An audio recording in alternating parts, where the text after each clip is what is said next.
It's a Korean sentence building series. There will be 15 brand new episodes in this program, and you can check the full daily schedules on my website. Also, you can download PDF files. And now, smash the thumbs up buttons and leave the comments down below. Then let's get started. Hi, today we are going to find out the sentence type.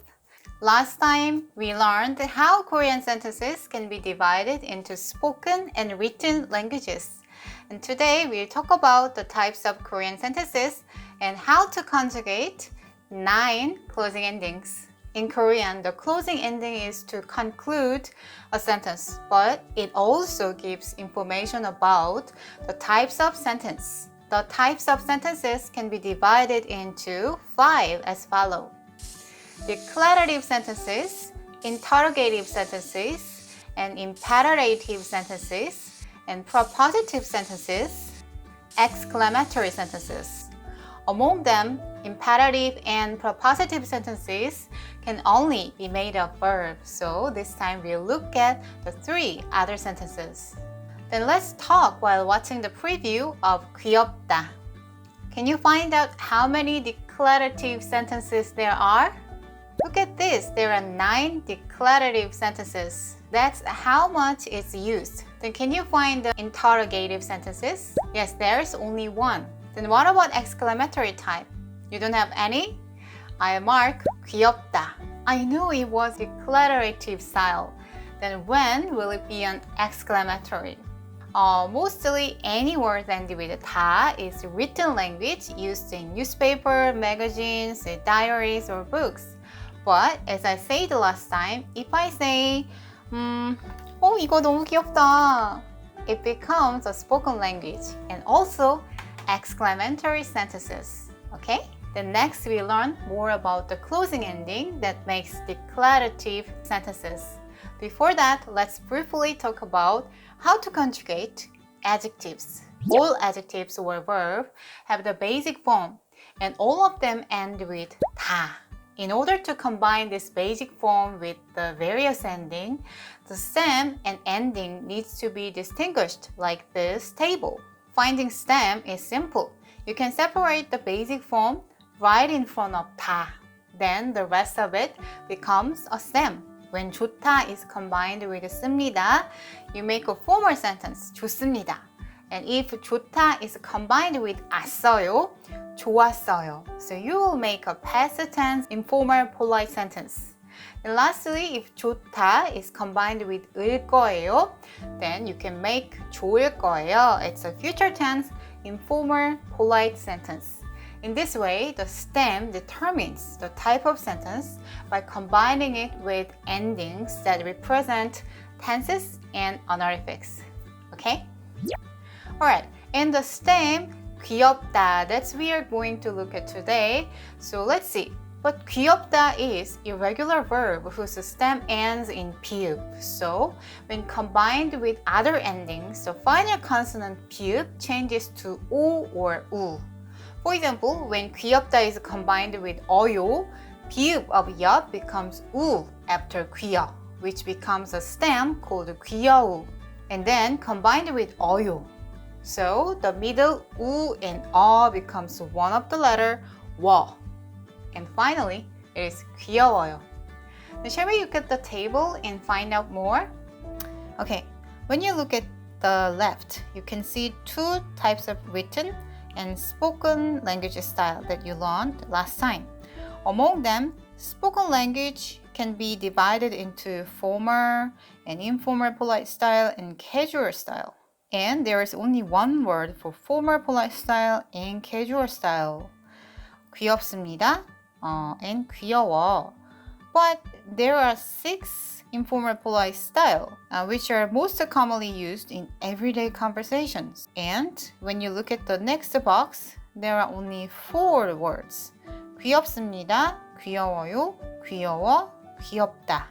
So does anyone have any idea why? Yes, these 4 words are the basic form that represents each type of sentence. Okay, we have one more thing in common. What is it? It's all about the present tense. Okay, Then is there a past tense as well? Yes, here it is. 귀여웠어요. Then what about future tense? Can you see that? Sure, here we go. 귀여울 거예요. That's a future tense. And now there are 3 blanks. So let's check one by one. This one, 귀여우세요. And here is subject honorific. What does it mean? Subject honorific is a method of raising the subject of the sentence. But last time, I told you that considering the listener is also very important in honorifics, right? We call that relative honorific or listener-hearer honorifics. Then let's take a look at what the subject and relative honorifics are. It's easy to see the example sentences. 우리 막내가 귀여워요. 우리 할머니가 귀여우세요. Let's say I introduce my family to you. I respect you, so I use the informal polite ending 아여워요. This is the relative honorific. Okay? Then let's go back to the example sentences. Okay, the first sentence there is 막내. That is subject. And 막내 must be younger than me, so I don't have to raise 막내. So I just use 아여워요, which is relative honorific. But in the second sentence, the subject is 할머니, and she's older than me, has a higher status in my family, so I added 세요 ending to raise my grandmother.